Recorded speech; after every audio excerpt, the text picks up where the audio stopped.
Buenas tardes a todos. Recordemos que ayer vimos el tipo de muestreo. Estamos viendo tipos de muestreos. Aquí no hemos hecho ninguna intervención con alguna fórmula de muestreo.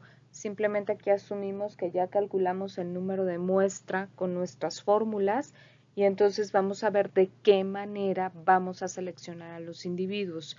Ya resolvimos entonces la pregunta de cuántos individuos seleccionar. Ayer nos quedamos en el muestreo aleatorio simple y vimos una forma de hacerlo muy sencillo en el programa estadístico SPSS. El tipo de muestreo que vamos a ver el día de hoy o el siguiente que vamos a ver el día de hoy se llama muestreo sistemático. Recordando un poquito el muestreo aleatorio simple, ya habíamos determinado que de un total de 200 individuos íbamos a seleccionar 15, por ejemplo, entonces los metíamos una tómbola y agarrábamos bolitas, ¿se acuerdan? Ese es el tipo de muestreo aleatorio simple. Se lleva a cabo mediante un proceso de azarificación. El muestreo sistemático no es más difícil que lo anterior, consiste en seleccionar a los individuos de acuerdo con una regla de proceso periódico. Se utiliza una fórmula que dicta lo siguiente: K es igual a N mayúscula, K es una constante y es el número de sistematización, la N mayúscula es el total del universo, por ejemplo 10 individuos se me ocurre, y el número muestral, por ejemplo de 10 individuos voy a seleccionar 5 individuos. Entonces por sistematización yo sé que debo seleccionar un individuo de cada dos tantos, ¿ok? Porque si yo divido N, que es 10, N mayúscula, entre N minúscula, que es 5, me da 2. Quiere decir que por cada dos individuos en el total del universo, por cada dos tantos debo seleccionar a un individuo. Así se hace el muestreo sistemático. Bueno, vamos a pasar a esta diapositiva en donde mostramos cuándo utilizar el muestreo sistemático y cuándo de plano nos aconseja. ¿Cuándo utilizarlo? Bueno, cuando no tengo un listado de antemano y no puedo estimarlo, por ejemplo, no tengo un listado de individuos, o cuando no hay posibilidad de identificar a los individuos en el espacio muestral. Hagan de cuenta que están en la fila, en cualquier fila, en la fila de las tortillas si ustedes quieren. Y entonces vamos a formar a todos los individuos porque no tengo manera de identificarlos de otro modo y los voy muestreando cada tanto. Ejemplo, se me ocurre. Recientemente acompañé a mi mamá a que le pusieran la segunda dosis de la vacuna que fue en el Estadio Olímpico Universitario. Había una fila enorme en la cual había una imposibilidad de identificar a los individuos, a los sujetos, a los pacientes, en este caso, o a las personas mayores, y les estaban realizando una encuesta de satisfacción sobre la aplicación de la vacuna. Era tanta gente que no había manera de identificarlos y seleccionarlos por otro proceso que no fuera un muestreo sistemático. Entonces, contaron aproximadamente a todos los individuos que había en la filia y como contaban con 50 encuestas, por ejemplo, cada 10, ¿no? Cada 10 personas les iban aplicando una encuesta. Les repito, no había manera de identificarlos, simplemente sistematizaron el estudio de tal manera que garantizaban que después de cada 10 individuos iba a aplicar la siguiente encuesta. Entonces, repito, bueno, pues en ese escenario no había posibilidad de identificar el marco muestral, por ejemplo, en ciudades grandes o en un conjunto de individuos que resulta ser muy grandes, donde no se tienen listados, ¿ok? En este caso no contamos con listados. Bien, en los procesos de azarificación como el muestreo aleatorio simple, les recuerdo que forzosamente necesitamos tener un listado. Yo no puedo tener una tómbola, imaginemos una rifa. Yo no puedo tener identificado quién va a ganar la rifa si ese individuo no cuenta con un número, no cuenta con un número de identificación, ¿verdad? Pues es lo mismo. En este caso, en el muestreo sistemático se aconseja cuando no hay manera de identificar a los encuestados o a los participantes de un estudio. ¿Cuándo no se aconseja el muestreo sistemático? En las situaciones en las que las unidades de muestreo están ordenadas por algún criterio periódico y la constante de muestreo puede coincidir con ello. Regresando a este ejemplo que les pongo de la fila, esta enorme que se hizo de adultos mayores para recibir la segunda dosis de cierta vacuna, pudo haber sucedido que esta fila estuviera ordenada de personas las más grandes, o sea, por edad, ¿no? De las más grandes a las más chicas en edad. Sabíamos que no iban a ser menores de 60 años, pero sí hubiera podido ser un buen proceso de organización porque las personas mayores, por ejemplo, había personas de 80, 90 años, aguantan menos en una fila a pleno sol. Entonces hubiera podido ser una buena manera de organización. Si nosotros conocemos que ya hay un proceso de ordenamiento de los datos o de ordenamiento de las unidades muestrales, entonces ya nos aconseja el muestreo sistemático. Un ejemplo, otro ejemplo, si queremos conocer la demanda en un centro de salud y elegimos como demanda, fíjense bien, la demanda en los servicios, ¿ok? En un centro de salud y elegimos como unidad de muestreo un día de la semana en específico, puede ocurrir que obtengamos como constante, acuérdense que la fórmula es K, que significa una constante, N mayúscula entre N minúscula, puede suceder que obtengamos como constante el número 7. En ese caso, estaríamos describiendo la demanda hospitalaria siempre del día sábado, de un determinado día. Y esa demanda hospitalaria no es representativa de la demanda hospitalaria que ocurre el resto de la semana. Entonces, en estos casos, no se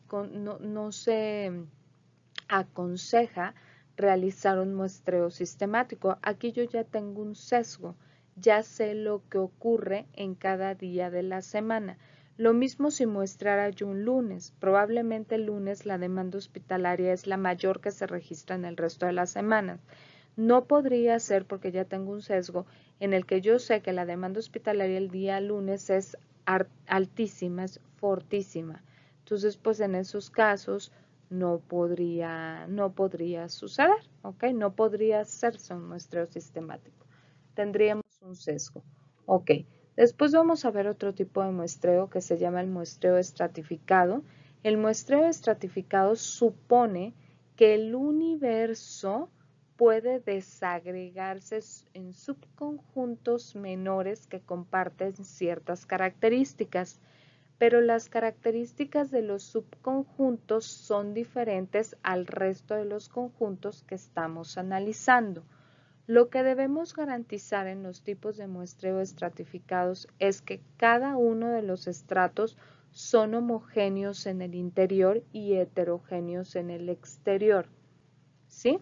Son heterogéneos entre sí, es decir, el estrato X no tiene las mismas características dentro de sí mismo, pero no comparte características con el estrato Y, ni con el estrato Z, ni con el estrato W. En este sentido decimos que cada estrato es un universo particular en el que las unidades muestrales pueden seleccionarse por azar. Al final, la muestra queda constituida por un mismo porcentaje de cada estrato repartido equitativamente. Del 100%, por ejemplo, de mi universo, vamos a asumir que X está compuesto por el 10%. Bueno, yo no puedo, vamos a suponer que yo tengo 100 personas en total. Y aquí yo tengo 50 personas, aquí yo tengo 50 personas, aquí yo tengo 25 personas, no sé si lo estoy apuntando bien. Vean otra vez, ya tengo mi cursor rojo. Tengo 100 personas en total. En el estrato W tengo 50 personas, aquí tengo 25 personas, aquí tengo otras 25, no puede ser 20 personas y aquí tengo 5 personas. En total son 100 personas. Bueno, pues la repartición o la selección de los individuos en cada estrato dependerá de la composición de los mismos, del porcentaje en un reparto proporcional. Ajá. ¿Cuándo se debe usar? ¿Cuándo se debe usar un muestreo estratificado? Bueno, pues cuando la variación entre estratos es mayor que la interna de cada estrato. ¿Qué quiere decir esto? Que por dentro los grupos, yo sé que los grupos son muy homogéneos, pero por fuera entre ellos presentan muchas diferencias. Ejemplos hay algunas situaciones en las que se utilizan mucho los estratos. Cuando estamos hablando de hombres y mujeres o cuando estamos hablando de grupos de edades, ahí se utilizan mucho los estratos.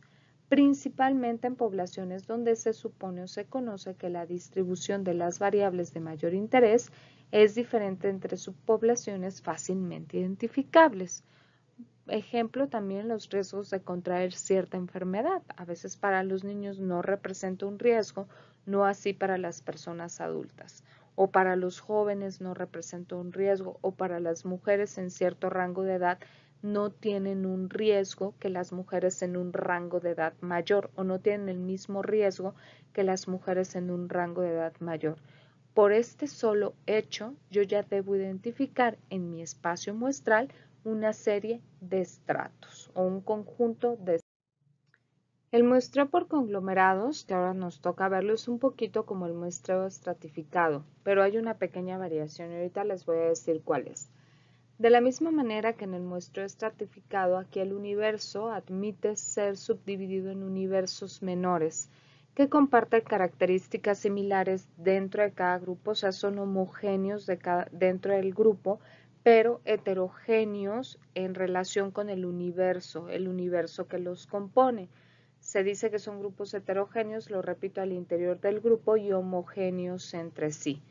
¿Cuál es el procedimiento? Se subdivide el universo en conglomerados, se eligen al azar, en este caso se eligen al azar los conglomerados que forman la muestra y se eligen al azar las unidades muestrales de cada conglomerado, es decir, primero elijo al azar a los conglomerados y después elijo al azar a las unidades muestrales que forman cada conglomerado. En el muestreo estratificado no era así. Acuérdense que yo dividía a mi población o a mi universo de estudio por ciertas características, por ejemplo, por grupos de edad, después medía en proporción o porcentaje cuántos individuos formaban parte en cada grupo de edad y con base en ese porcentaje se calcula o se aproxima el número de muestra que van a formar parte de mi espacio muestral dado cada uno de los estratos. Aquí no. Primero se seleccionan al azar los conglomerados y después se seleccionan al azar los individuos de cada conglomerado. ¿Cuándo se deben aplicar? En el muestreo estratificado veíamos que se debe aplicar cuando identificábamos que había ciertas características que pudieran intervenir con el resultado, con la variable que estoy observando, que estoy midiendo.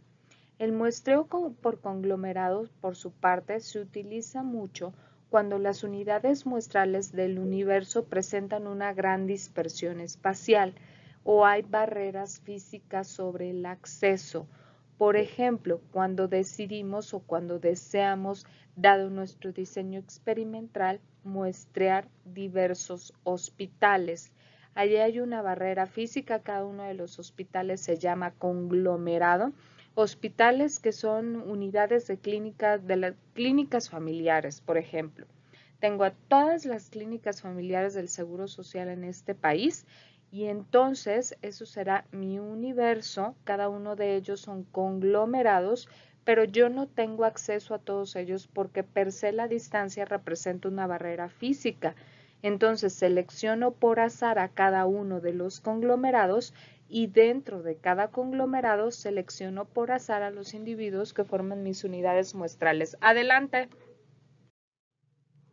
Bueno, pues disculpen el adelante, no encontré cómo borrarlo, me vinieron a buscar, pero bueno, vamos a continuar. Ahora vamos a ver el muestreo no probabilístico que ayer platicábamos con algunas de ustedes y veíamos que la mayoría de nosotros en nuestros hospitales o centros de investigación aplicamos muestreos no probabilísticos, ¿verdad? El muestreo no probabilístico hace referencia a que no todos los elementos del universo tienen la misma probabilidad de ser parte de la muestra. Se obtienen por criterios y no son representativos. Ok, si cumplen ciertos criterios que ayer los platicábamos, los famosos criterios de inclusión, entonces van a formar parte de nuestra muestra. pero al no pasar por un cálculo de muestreo, por un cálculo del tamaño de la muestra y un muestreo probabilístico como tal, pues entonces no podemos garantizar la representatividad. Bueno, pues los tipos de muestreo probabilístico que vamos a ver en esta presentación son los siguientes. Primero tenemos el muestreo por cuotas. Vean ustedes, aquí tenemos una población donde la población está dividida por estratos, el estrato 1, el estrato 2 y el estrato 3, y aquí dice que la elección de los individuos se realiza a criterio del investigador. ¿Cuál es la diferencia con el muestreo estratificado? Pues sí, se parece mucho, ¿verdad? De hecho, estoy dividiendo mi población por estrato. La diferencia es que en el muestreo por cuota, la selección de las unidades de análisis no es aleatoria, ¿ok? Hay ciertas características que cumplen los individuos que a mí me hace seleccionarlos. Por eso es un tipo de muestreo no probabilístico. ¿Cuándo se debe utilizar el muestreo por cuotas? Cuando se tienen datos adicionales de los individuos, por ejemplo, edad, sexo, etcétera, y se pueden utilizar ya que el investigador considera que estos datos pueden influenciar en las características que se están estudiando. Por ejemplo, vamos a suponer que esta es mi población. Yo tengo aquí diferentes estratos que son mujeres entre 50 y 60 años, mujeres entre 61 y 70 años y mujeres entre 71 y 80 años o de 71 años en adelante, pero que además tienen un padecimiento que a mí me va a servir para llegar al resultado que deseo obtener o que deseo observar. Entonces, en el muestreo estratificado, que es un muestreo probabilístico, yo seleccionaba mis individuos por azar y el único criterio que debería cumplir en el muestreo estratificado es que se respetara el porcentaje de individuos que formaba parte de cada uno de los estratos. Aquí no. La diferencia con el muestreo estratificado es que cada una de las unidades de análisis no se selecciona de manera aleatoria. Hay una cierta característica, además de la edad, que es la presencia de una enfermedad, por ejemplo, mujeres de esas edades con hipertensión arterial, en las cuales yo quiero observar un fenómeno determinado, pero entonces ya las estoy seleccionando considerando un dato, que en este caso es la presencia de hipertensión arterial, que ese dato de antemano como investigador sé que puede influenciar las características que estoy estudiando. El análisis por estrato permite un posterior análisis de las diferencias entre grupos. Esa es la ventaja de tener estratos en una población, ya sea en muestreo probabilístico o no probabilístico. Me permite ver diferencias entre grupos.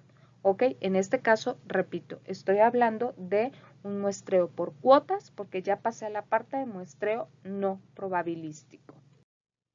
Aquí les presento otro tipo de muestreo no probabilístico que es el muestreo por conveniencia, el cual es una técnica de muestreo, como ya lo dije, no aleatorio, utilizada para crear muestras de acuerdo con la facilidad de acceso, la disponibilidad de las personas que forman parte de la muestra en un intervalo de tiempo dado o cualquier otra especificación práctica de un elemento particular. Un investigador elige a los miembros solo por su proximidad en los muestreos por conveniencia y no considera si estos realmente son representativos de una población o de toda la población. Cuando se utilizan estas técnicas se pueden observar opiniones o se pueden recopilar datos. Si estamos hablando de una encuesta podemos observar opiniones podemos recopilar datos de una manera muchísimo más fácil, les repito, por proximidad. Los investigadores utilizan esta técnica de muestreo en situaciones en las que puede haber grandes poblaciones para ser evaluadas, ya que en las mayorías de los casos es casi imposible realizar las muestras realizar las pruebas en toda la población. Entonces utiliza, repito, aquellas que están próximas al investigador. Un ejemplo que es muy común en los muestreos por conveniencia es cuando hay situaciones, por ejemplo, en que la Organización Mundial de la Salud selecciona las 20 mejores ciudades para que representen sus servicios o alguna actividad que está haciendo la Organización Mundial de la Salud, y esas 20 mejores ciudades están basadas, la elección de esas 20 mejores ciudades están basadas en la proximidad de su centro base. Por ejemplo, la Organización Mundial de la Salud o cualquier organización, no es que realmente sean las 20 mejores ciudades. Sí, lo son, pero también porque son las más próximas al centro base. Ese es el muestreo por conveniencia. Después tenemos el muestreo accidental o casual. Aquí las unidades de observación se incorporan como van apareciendo al momento del muestreo, sin juicios previos. Se utilizan mucho al realizar entrevistas, por ejemplo, sobre el consumo de algún producto. Se me ocurre aquí algún ejemplo. Está un investigador de mercados, decidiendo qué películas va a incorporar en sus salas de cines. Entonces tiene algunas salas de cine con películas de acción, tiene otra sala de cines con películas de terror y otras salas de cines con películas románticas. Se lleva a todos sus entrevistadores y les dicen, oye, conforme vayan saliendo de la película, le preguntas a las personas qué tal les pareció, si les pareció buena, si les pareció interesante, aburrida, etc. Y con esto nosotros vamos a definir qué tipo de películas vamos a incorporar en nuestras salas. Es así, simplemente como van apareciendo cuando se utilizan únicamente para hacernos una idea de cuál es la opinión de la gente respecto a algún producto. No representa la opinión de la población, pero sí nos da una idea muy cercana a, a un resultado que puede ser real. ¿Sí? Que este tema de incorporar la opinión conforme van saliendo las personas, pues en ocasiones es tan homogénea, conforme van apareciendo las personas, en ocasiones la opinión es tan homogénea que nos pueden acercar al resultado real. Este es el muestreo accidental o casual. Finalmente tenemos un tipo de muestreo, aquí tengo un error ortográfico, que es por juicio o por criterio discrecional. En este tipo de muestreo, el investigador selecciona a los individuos a través de un criterio profesional o de su criterio profesional. Puede basarse en la experiencia de otros estudios anteriores o en su conocimiento sobre la población y el comportamiento de ésta frente a las características que se estudian. ¿Cuándo se debe usar este muestreo? Cuando el responsable del estudio conoce estudios anteriores similares o idénticos y sabe con precisión que la muestra que utilizaron fue útil para el estudio. Otro punto sobre cuándo usar el muestreo por juicio es si la población es muy reducida y conocida por el investigador. ¿Ok? Entonces, este es el muestreo por juicio. Selecciona los individuos usando netamente su criterio profesional y usualmente ese criterio pues está basado en sus conocimientos académicos, pero también en la existencia de estudios anteriores que corroboran que esa muestra es útil, que esa muestra en particular es útil para el estudio. Bien.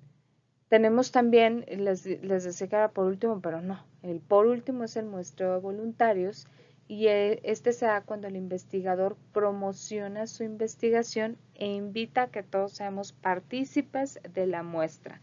Por ejemplo, en la segunda etapa de un ensayo clínico, cuando se prueba un medicamento, siempre hay voluntarios, ¿verdad? A nadie se le puede, acabamos de pasar por un montón de ensayos clínicos o de conocer con las famosas vacunas, y a nadie se le puede obligar, ¿verdad?, a participar en un estudio determinado.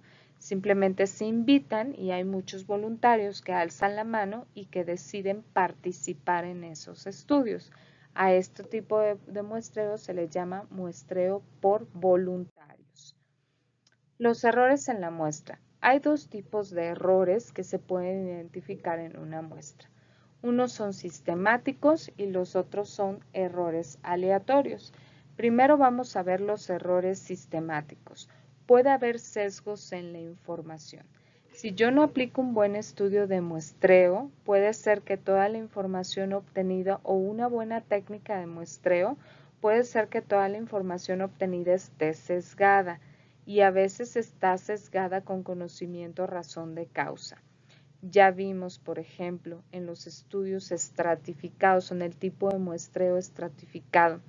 Ahí el investigador identifica perfectamente que la variabilidad dentro de los estratos es menor Es decir, la variabilidad de los individuos que forma parte de cada uno de los estratos es tan pequeña que hace que dentro de esos grupos la muestra sea muy homogénea, pero es muy heterogénea fuera de los grupos. Si yo no considero que en una muestra, o si yo no identifico los posibles estratos en una muestra, puede ser que al aplicar un muestreo basado en la sarificación, un muestreo aleatorio simple, se obtengan los individuos del cuarto estrato, por ejemplo. Recordemos que los dividíamos en 4 estratos. Entonces, todos los que salen por azarificación o la mayoría de los que salen por azarificación son del cuarto estrato.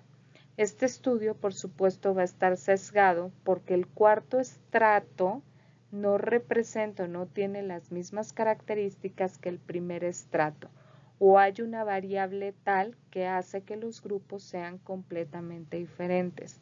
A eso se le conoce como sesgo, y los sesgos nos llevan a respuestas o resultados inapropiados que con ellos a veces incurrimos en errores aleatorios. Ajá. Los sesgos en la medición, eso es sesgo de información. Ahora, puede haber sesgos en la medición o en la clasificación. Esto hace referencia a que las mediciones o las clasificaciones de las variables son inexactas. Volvemos a lo mismo. A veces las variables tienen subcapas o hay subconjunto de datos que modifican de manera directa la variable que estoy estudiando. En ese caso, pues entonces también habrá un sesgo de medición que hará que la respuesta, volvemos al sesgo de la información, sea inapropiada. Un sesgo en la medición muchas veces nos lleva a un sesgo en la información.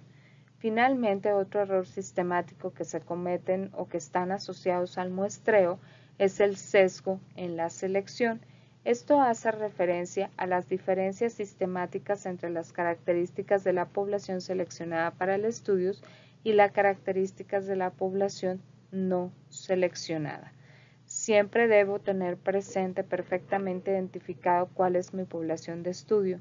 Ayer les decía que todos los individuos que forman parte de este universo, de este planeta, no son mi población de estudio.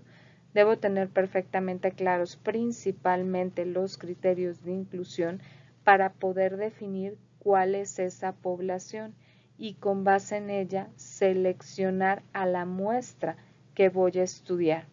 Si yo no tengo definidos cuáles son las variables que debe cumplir esa población, cuáles son mis criterios de inclusión, voy a tener muchos individuos que no cumplen. Entonces, al hacer un criterio o al aplicar un criterio de muestreo, por ejemplo, un criterio aleatorio, puede ser que la mayoría de esos individuos o gran parte de los individuos seleccionados no tengan una representatividad, ni siquiera deban estar ahí. ¿Que después puedo hacer sustitución de individuos? Sí, por supuesto. Existen técnicas dentro del muestreo que me permite hacer una sustitución de todos los individuos que va saliendo, pero eso habla de un error que cometí durante mi estudio de muestreo, selección de la muestra o criterios para identificar una población. Ahora, ¿cuáles son los errores aleatorios? Estos a su vez se dividen en dos. Me voy a regresar. Vemos que los errores sistemáticos se dividen en tres: sesgo de información, sesgo de medición y sesgo de selección.